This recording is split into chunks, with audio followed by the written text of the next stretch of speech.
Eh bien, bonjour à toutes et à tous, j'espère que vous allez bien. C'est Camille et Anthony, Salut tout le monde, salut Camille.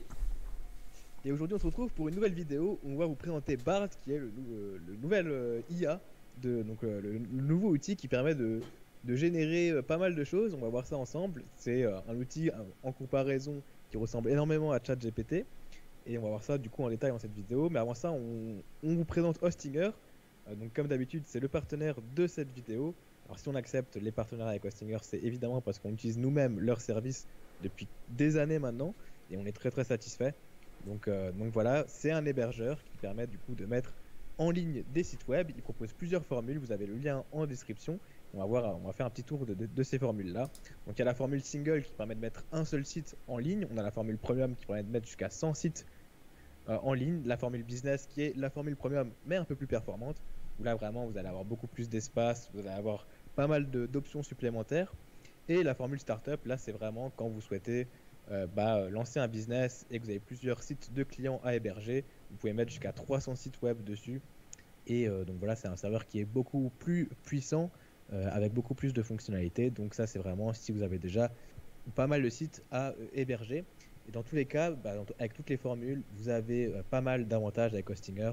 Vous avez des serveurs qui sont performants, vous avez pas mal d'espace disque, vous avez les meilleurs prix du marché, hein, clairement. En ce moment, il y a pas mal d'offres, donc n'hésitez pas à aller regarder ça. On a SSL qui est gratuit partout, on a un nom de domaine qui est offert, en tout cas à partir de la deuxième formule.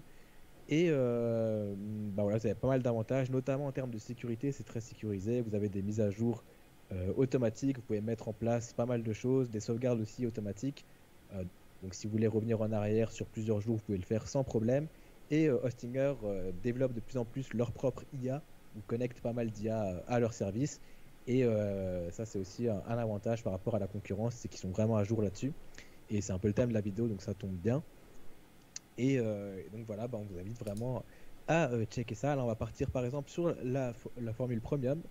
Et vous avez la possibilité de choisir combien de mois vous souhaitez la formule. Donc vous pouvez choisir un mois, ce qui est exceptionnel, hein. C'est très très rare qu'on puisse choisir un mois sur un hébergeur. Là, l'intérêt, c'est de pouvoir tester leur serveur. Nous, on vous conseille de partir directement sur 48 mois, parce que c'est là où vous avez la meilleure offre, vous avez le plus de réduction. Et 48 mois, pour le coup, ça équivaut à 4 ans. Et si vous partez là-dessus, vous avez vraiment la meilleure offre du marché. Là, typiquement, pour un hébergeur, vous allez pouvoir mettre jusqu'à 100 sites web dessus. Pour 4 ans, vous allez vous en sortir pour environ 100 euros et quelques. Donc ça, si on descend un petit peu, voilà, on est à 143 euros. Vous pouvez ajouter le code promo Hacking SEO, hein, comme d'habitude, ça vous fait moins 10% supplémentaire. Et là, voilà, pour 4 ans, vous avez un hébergeur à 129 euros, un hébergement à 129 euros, et vous allez pouvoir mettre jusqu'à 100 sites web dessus. Donc vraiment, en termes de prix, c'est les plus intéressants du marché. Vous avez un SAV qui est exceptionnel, vous pouvez les contacter tous les jours à n'importe quelle heure. Ils répondent très très rapidement. Voilà, il y a une assistance qui est irréprochable. Donc voilà, on peut que vous recommander Hostinger. Donc vous avez tous les liens en description, n'hésitez pas à aller regarder ça, puis on va attaquer la vidéo du coup. Donc je laisse Anthony présenter Bard, qui est du coup la nouvelle IA de Google. C'est ça. Alors pour bien commencer cette année, on a décidé de vous présenter, comme dit, une nouvelle IA, ou plutôt une IA qui est encore expérimentale, qui est directement reliée à Google et développée par Google. Donc c'est ça tout l'intérêt de cette intelligence artificielle.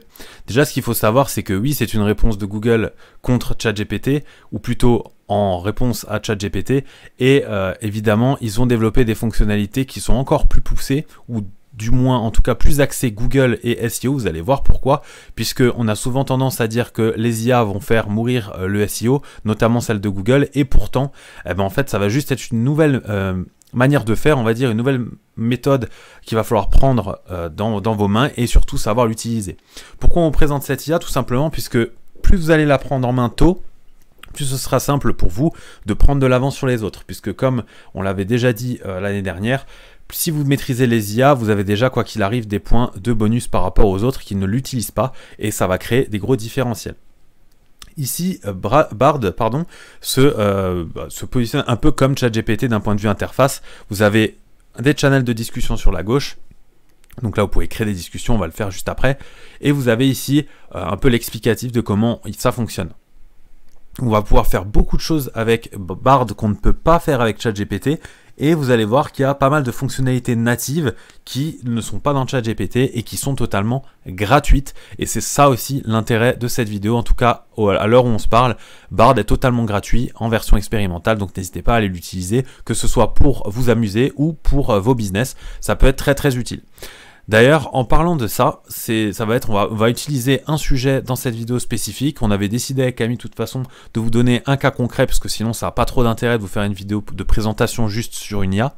Et on va du coup vous parler de un cas concret qui est l'e-commerce. Et du coup, pour un e-commerce, on va choisir comme niche les jouets pour chiens. Donc on va se positionner en tant que marque, enfin nouvelle marque de jouets pour chiens. Et pour ça, on peut commencer un peu comme sur ChatGPT en cliquant sur nouvelle discussion. Et ici, on va tout simplement marquer « Je souhaite développer une marque de jouets pour chiens. Donne-moi des idées de nom. » Voilà. Et là déjà vous allez voir plusieurs choses, c'est qu'il va vous sortir théoriquement la réponse quand même assez rapidement par rapport à ChatGPT 3.5 avec énormément de détails, sachant que par exemple ici j'ai juste demandé de donner des noms pour une marque de jouets pour chiens et là il me sort à la fois des noms mais également derrière des petits médias, donc ça après voilà ça peut être des idées de branding, vous voyez tout simplement. Donc là voilà. Il nous met plusieurs types de jouets, comme ça on a aussi un peu une idée de ce que ça évoque. Par exemple, ici vous voyez que Playful Pups, on est plutôt sur une gamme assez cheap, je dirais, alors que ici Happy Dog, on est déjà un peu plus axé nourriture, donc un peu plus, enfin pas que nourriture, mais un peu tout ce qui est haut de gamme pour chiens. Bon, ça c'est une première chose, à vous de vous faire votre idée, etc. En tout cas, c'était juste pour vous montrer que un peu comme ChatGPT, il vous donne des suggestions avec des explications. Par exemple ici, il vous explique qu'un nom doit faire face à la mémorisation, à la distinction, à la signification. Donc évidemment, soyez originaux et si vous avez des noms et vous voulez les améliorer, demandez-lui. Ensuite, vous pouvez lui donner des slogans, etc., etc. Mais ça, on vous a déjà montré comment le faire avec ChatGPT. Ça fonctionne de la même manière, donc on ne va pas y passer 30 ans tout simplement, puisqu'il y a quand même beaucoup de choses à dire encore là-dessus. Alors, maintenant, imaginons que vous voulez utiliser Bard pour votre SEO et que du coup vous avez déjà développé votre site web, notamment par exemple avec WordPress, ça on a déjà fait aussi des vidéos là-dessus. Vous avez votre WordPress qui est hébergé sur votre hébergement Hostinger, le nom de domaine, tout fonctionne et maintenant vous avez besoin de créer du contenu. Alors quand on veut créer du contenu et qu'on fait du SEO, on a besoin déjà de d'avoir des idées. Donc pour ça je vais créer une nouvelle discussion et je vais lui demander donne-moi des idées d'articles pour mon site de vente de jouets pour chiens. Entre parenthèses, vocation SEO, comme ça il le comprend, même si ça je pense qu'il le sait. Et derrière vous allez voir qu'il va vous donner à la fois des idées d'articles, voilà, et également du coup à chaque fois des petites parties, ou alors après ça peut être des sous-niches, des sous-articles, etc. Par exemple, article informatif sur les jouets pour chiens. Donc là, les différents types de jouets, les avantages des jouets, comment choisir le bon jouet, comment entretenir le jouet. Les jouets qui sont souvent du coup des recherches associées dans Google, et lui, il le sait mieux que quiconque, puisque c'est lui qui détient la data. Donc c'est aussi pour ça que Bard se positionne mieux d'un point de vue SEO que ChatGPT, en tout cas pour ceux qui cherchent à créer du contenu. Par exemple ici il vous donne carrément des titres d'articles et vous voyez que c'est plutôt pertinent par rapport à ce qu'on lui a demandé au départ. Je vais laisser Camille maintenant parler d'une autre fonctionnalité de Bard qui est notamment liée aux mots-clés et ça je vais laisser du coup Camille vous en parler. C'est ça, du coup vous connaissez tous les outils qui permettent de voir le volume de recherche sur certaines requêtes, et bah là pour le coup avec Bard on peut aussi avoir ce type d'informations mais gratuitement, alors que la plupart des outils sont payants. Là, typiquement, pour les jouets pour chiens, on pourrait lui demander de donner les volumes de recherche de certains mots-clés dans cette niche. Par exemple, juste jouets pour chiens ou n'importe quelle autre requête. Vous choisissez vraiment ce que vous voulez. Et Bard va vous sortir du coup exactement le nombre de requêtes qui ont été effectuées dans le mois sur ce qu'on a demandé. Donc ça, c'est vraiment puissant. C'est du coup lié à Google, donc on sait que c'est des données qui sont fiables. Alors parfois, il ne le met pas sous forme de tableau. Mais pour le coup, ça va venir de plus en plus, je pense, avec les requêtes qui vont être envoyées, les prompts qui vont être envoyés à Bard.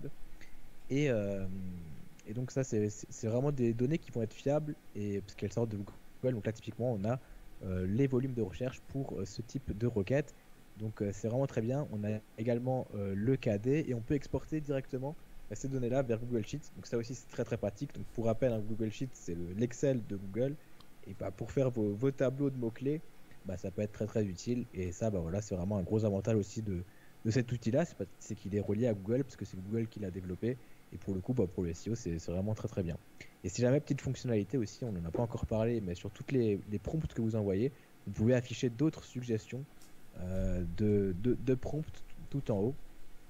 Et donc ça, c'est vraiment pas mal aussi. Il propose directement d'autres prompts. Donc si vous voulez du coup avoir d'autres idées ou avoir d'autres propositions, bah ça peut aussi être utile. Vous pouvez aussi également envoyer des images à l'outil. Vous pouvez envoyer des recherches vocales. Donc ça pareil, c'est vraiment très très bien développé. Donc pour le moment, ce qu'on voit là avec cet outil-là, bah, c'est vraiment pas mal pour un début. Et on pense vraiment que cet outil-là va aller très très loin comme c'est directement lié à Google. Donc à suivre pour la suite. Et je sais pas si tu voulais dire encore autre chose par rapport au SEO, Anthony. Ouais, bah juste par rapport au SEO, et après on vous montrera encore un petit bonus qui là va plaire à tous ceux qui sont fans de graphisme notamment. Et ben, il faut savoir que du coup ChatGPT fonctionne avec Bing et Google, Bard fonctionne avec Google puisque c'est développé par Google. Du coup, gros avantage pour ceux qui ont des besoins en SEO de passer par Bard et plus par ChatGPT puisque bon, vu que Google détient la data, comme j'ai dit avant, en fait, vous pouvez plus lui faire confiance, on va dire, qu'à ChatGPT. Par contre, derrière, ce qui est aussi encore plus utile, je dirais, avec Bard, c'est qu'il est relié aux autres outils de Google, notamment Google Trends, comme tu l'as très bien dit avant, Google Keyword, donc les outils de planification de mots-clés, et c'est de là d'ailleurs qu'il va chercher les datas quand il va vous donner des volumes de recherche et quand il va vous donner des Keyword Difficulty, donc le KD dont Camille vous parlait juste avant. Il y a encore autre chose qu'on peut demander à Bard, qui est encore assez important pour le SEO, c'est souvent Google s'axe de plus en plus sur la réponse aux utilisateurs et du coup, notamment lorsqu'on pose des questions. Donc par exemple, ici, on pourrait lui demander, toujours en restant dans la même thématique, génère-moi une FAQ sur les jouets pour chiens. Donc là, bon, j'ai vraiment fait un prompt très rapide, très court, et vous allez voir que pourtant, il va, entre guillemets, aller voir ce qu'il a dans sa base. Et voilà, il va me sortir du coup des questions qui sont souvent posées avec directement pas mal de réponses. Vous voyez que c'est assez fourni d'ailleurs. Donc là, il vous donne un peu, par exemple, comment choisir le bon jouet pour son chien. Et là, il y a du contenu alors qu'il n'y a pas juste une ligne. Vous voyez qu'il explique vraiment tout. Donc ça, c'est encore une fois un atout de Google, c'est qu'il a directement la data de ce que recherchent les personnes. Et du coup, pour les FAQ, pour les recherches associées, bah, ça peut être très intéressant de l'utiliser, vu qu'il sera toujours mieux que ChatGPT. Évidemment, vous pouvez coupler Bard et ChatGPT si vous avez une préférence sur l'un ou l'autre. Enfin, pour en finir avec Bard, et après ce sera à vous d'utiliser l'outil, puisque franchement, à mon avis, c'est comme l'a dit Camille, c'est prometteur, vu que là c'est encore en phase expérimentale. On est tombé sur un article de Tom's Guide et qui du coup nous parle de générateurs d'images, un peu comme ChatGPT avec DALL-E ou Midjourney tout simplement. Et ben eux, ils vont utiliser Imagen 2, qui est également développé par Google. Donc ça, Google est très... il centralise beaucoup, très conservateur. Et du coup, par exemple, voilà ce que ça pourrait donner pour un prompt sur des logos. Alors, vous pourrez donner un esprit, par exemple, un minimaliste avec un style ice cream shop, etc. Et vous pouvez lui donner un texte et il va l'intégrer. Ça, c'est quelque chose qui est depuis peu disponible également sur Midjourney version 6, ça on en parlera peut-être dans une autre vidéo, où maintenant on a la possibilité de mettre du texte et qui est intégré directement dans l'image. Avant on avait pas mal de bordel, on va dire, on avait pas mal de textes un peu mal écrits, tout simplement puisqu'ils ne comprenaient pas les textes. Et également, là si on descend un peu, on peut voir qu'avec d'autres types de prompts, par exemple en lui demandant, en s'inspirant d'une typographie, plutôt d'une typographie mosaïque, on va dire, fais-moi le portrait d'une personne, etc., etc. On peut lui demander ici une maison moderne, et là vous voyez que du coup ça donne vraiment quelque chose de très très très très proche à une photo. On peut lui demander quelque chose de plus 3D, vectoriel du coup, et là on peut également lui demander un aspect plus mid-journée, où là il va nous sortir par exemple une personne qui mange un sandwich, voilà, en mode un peu cinématographique. Donc c'est quand même très impressionnant, on va dire, et c'est une technologie qui est peu utilisée pour l'instant, donc ça pourrait être intéressant au moment où ça sort, du coup, de faire la comparaison entre Imagen 2, DALL-E et Midjourney pour savoir également lequel se débrouille le mieux suivant les prompts.